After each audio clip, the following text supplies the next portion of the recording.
down to Biscayne. Yikes. 5 on the floor, ride for my dogs. Where here's the thing, you can check the score. Hustle hard, couple scars, wearing rubber frauds.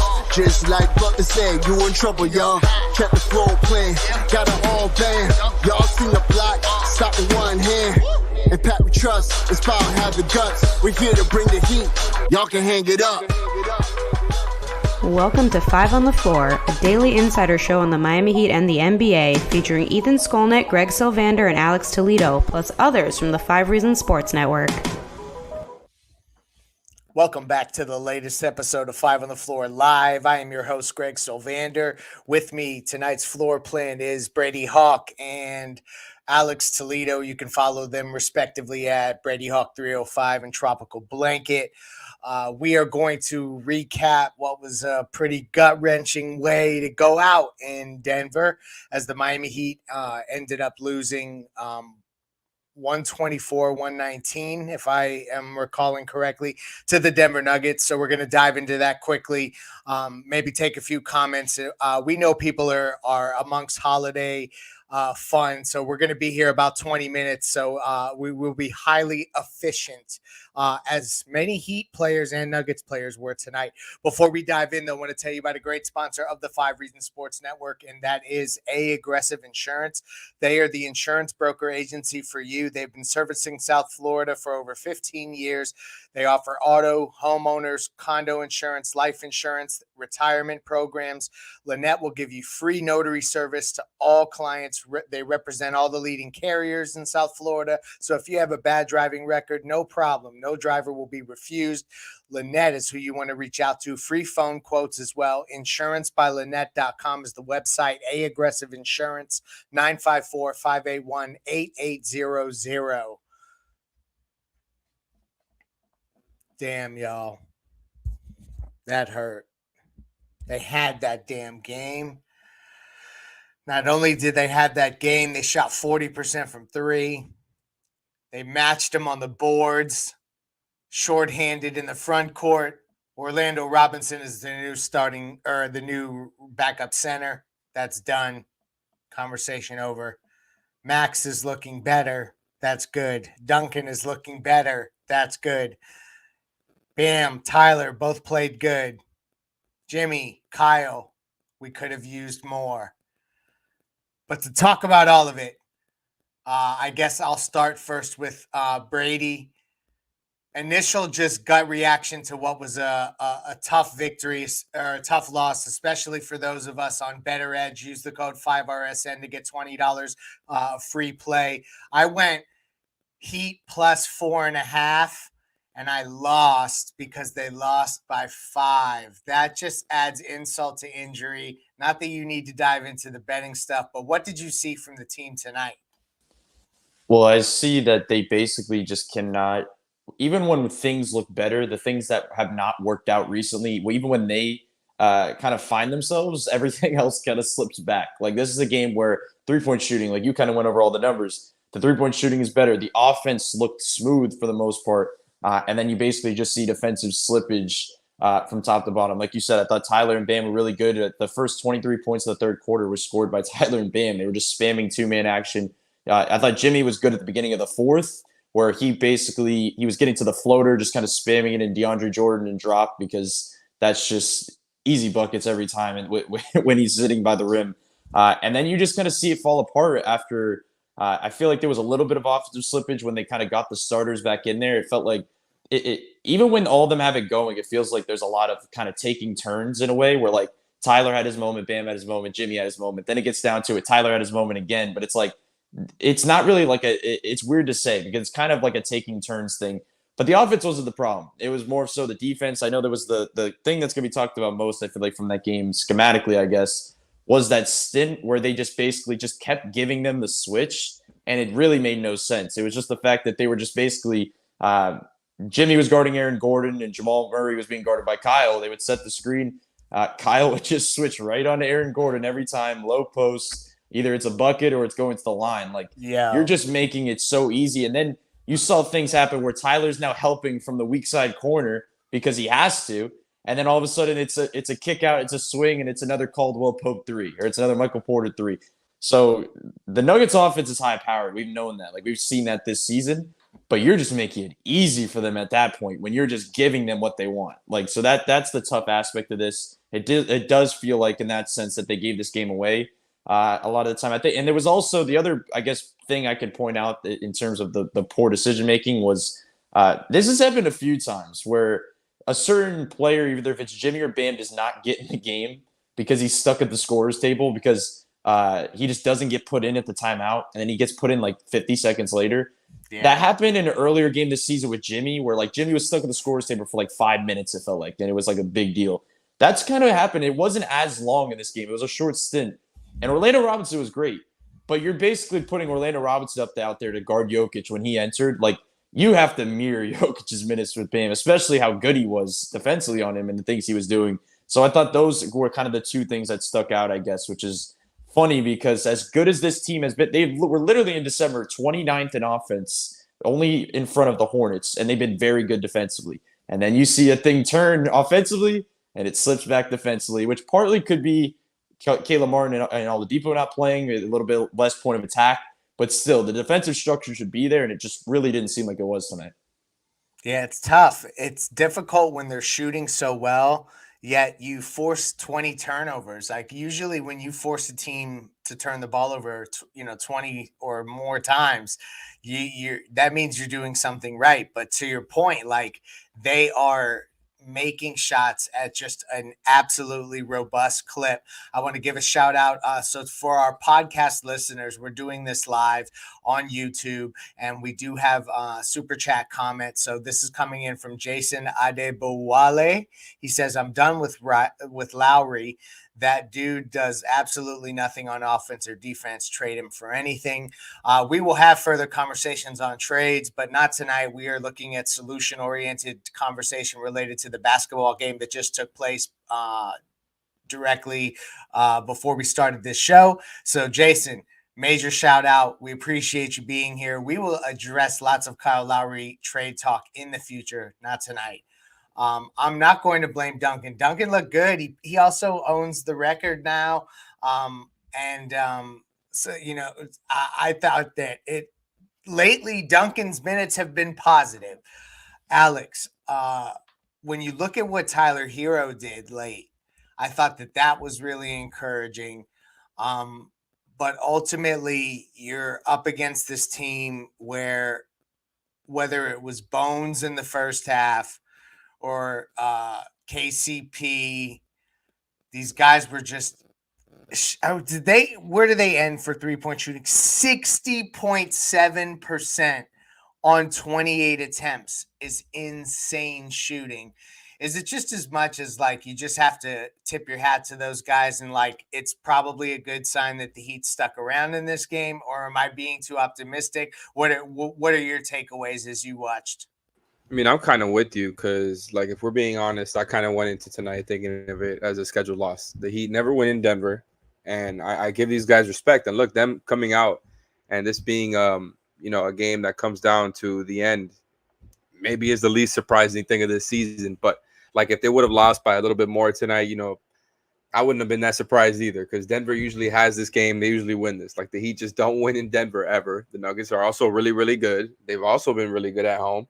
So, yeah, like, I definitely was with you. It felt like they could have won that game.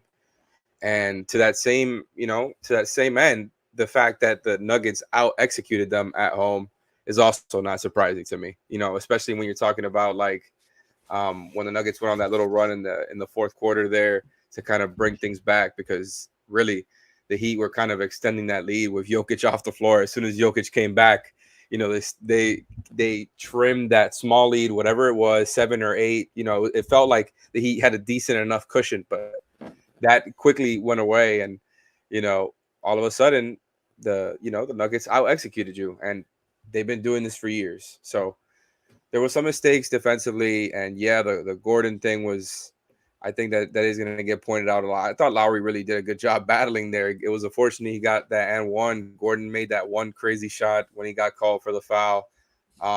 Really, like, that's not on Kyle. It's not like it's Kyle's. I don't think it's Kyle's decision to switch there. It's on Spo. So please, either of you, but Alex, the ball's in your court right now, so feel free to go first. And if Brady can do it better, then I'll take Brady's answer too. But like when that's happening, because I think it happened 3 or 4 consecutive possessions. For somebody who doesn't understand the way that the switches happen in communication and the way that what they're trying to do intentionally and what they're not, could you please, one of you, articulate exactly what takes place there and why there's no correction made after it happens several possessions in a row?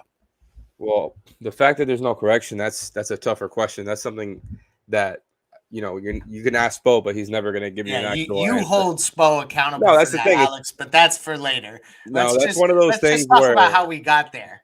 that's what I'm talking about. That's one of those things where Spo wouldn't even give you an answer regardless. Like the game plan is the game plan, and that's just kind of how he's looking at it. I think he wasn't gonna switch it up last second, even though you can definitely make a case that you could avoid that switch after it happened several times in a row. I do think Spo believes in Kyle's ability to guard up, and I do kind of get it in theory. It's like, go ahead and turn Aaron Gordon into a post player versus Lowry. He's going to make it as annoying as possible as a small guard can when it comes to that. And he ended up taking advantage.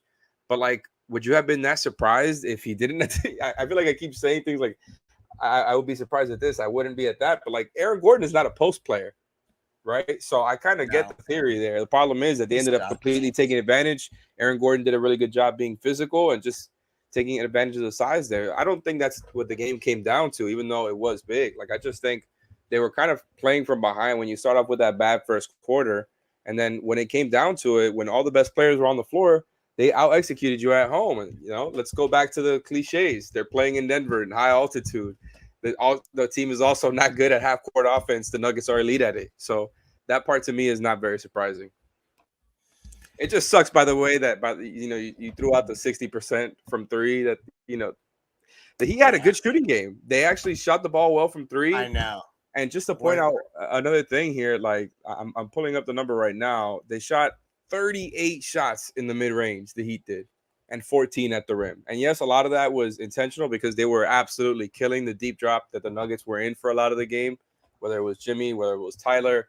And, getting Max and Duncan involved with their actions. They were, I think, really relying on the jump shots because of the way that the Nuggets were defending. And it's in part to keep Jokic, I think, closer at the rim. And that's where you get burned, right, is on the jump shots if you're the Nuggets. But as a result, the Heat did not take that many shots at the rim. And it's always been on Jimmy and Bam to do it. We know that. But, yeah, you look at 14 shot attempts at the rim, 38 mid-range, 35 from three. And, that's just kind of what it comes down to. I mean, you see 11 offensive rebounds. Miami gets 11 more shot attempts in this game. There's no direct correlation there, but the 11s work for my turnovers, man. It's the turnovers. It's just tough when you see the Heat actually shoot well, Brady, and then end up coming up short. But to me, honestly, at least they kept up with Denver, who, to their credit, has been playing well. They did just lose a game, but ultimately there was some fluke losses in November to like New York and Detroit, I think, at home. And other than that, they've been like really good at home. So to me, the fact that Miami scored in the same stratosphere as Denver is encouraging.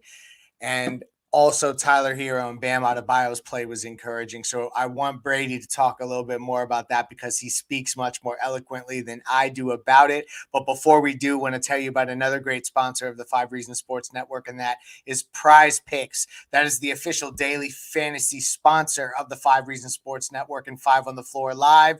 The code is 5, F-I-V-E. Get your initial deposit matched up to $100. This is easy. This is your choose your favorite players, choose your favorite stats. You choose over or under on those stats. You basically can choose up to 6 players. You can do flex plays, power plays, all in an attempt to win up to 10 times your money.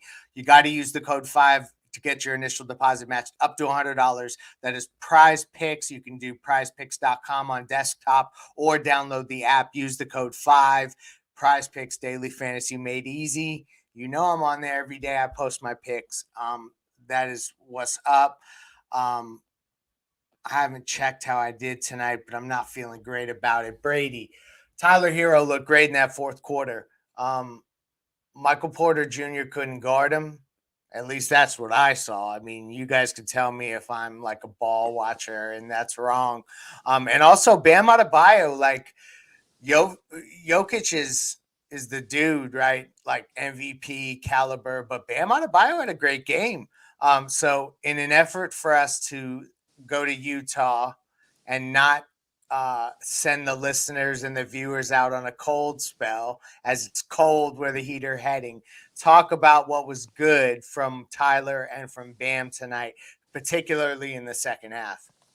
Yeah, I mean, there haven't been many games that we've walked away from and you're like, the offense, like, even forgetting the fact they shot 40% from three, it was like the offense wasn't one-dimensional. And they've had real problems in the half court in general, and they kind of found their way, and it really was Tyler and Bam. You mentioned the fourth quarter, but like I said earlier, like, it's not normal that you go through 8 minutes of a third quarter and two guys have all your 23 points. Like, that was pretty much what they were doing because it was like, as Alex was talking about before, they were forcing them into a lot of the mid-range shots because Jokic was sitting under the rim. DeAndre Jordan comes in and he's sitting basically on the first row baseline on court side because it's just so easy to get those type of looks. And Tyler was able to get to the floater. He's able to get to that mid-range pull-up. You see Bam that was able to do different things. Specifically as a roller, that if we're talking about positives, which I think is probably one of the most interesting things about this game from Bam is the fact that he got to the line 11 times. If Bam's able to, and maybe this isn't as much on him because I feel like he has a lot of strong attacks, like in recent games where he doesn't get like a friendly whistle at all. Like, let's be honest, he really doesn't. But if he was able to draw contact like that, by the way, the Heat shot 30 free throws in this game, but the fact that Bam shot 11 of them, it's pretty interesting if they could kind of keep that up in a way. So that was kind of the blueprint, I guess, from those two. But Tyler really heated up late. And I think we just keep seeing that in those moments that he's able to do that. And he's doing it in different ways. Like I said, like he had an initial one where it was off the catch, like out of a timeout. Then they come down and it's like pull up isolation of Michael Porter, another pull up on Michael Porter isolation. And then they ran something where this is where it gets weird. As kind of said earlier, it's like when they're kind of having so many guys play well, because even if we say Jimmy could have gave more, I thought he had pockets of this game where he actually played pretty well offensively. Yeah. Oh, so it's like, who do we go to at this point? Like, what do we want to do? And usually that's a good problem. But sometimes it feels like they're kind of like stepping on each other's toes at times. Yeah. Like, it's like, which way do you want to go? So then all of a sudden there's a possession. I know they're Tyler. They put him in the opposite corner to kind of just like have that defender just pulled away. Like he's not going to be helped at all. And it kind of went nowhere. I think Jimmy had like a fadeaway mid-range jumper and it just kind of rolled out, which is just unlucky. But that's the way things look. It's just kind of the way things are going. But Bam and Tyler, I guess, were pretty promising in this game. I think if we're also talking about positives, other than the fact Max kind of got on track in this game, which I think is important, I guess. He's such a rhythm player that even if they lose in the game like this, he just needs to see the ball go in and just shoot well because he can kind of get on track.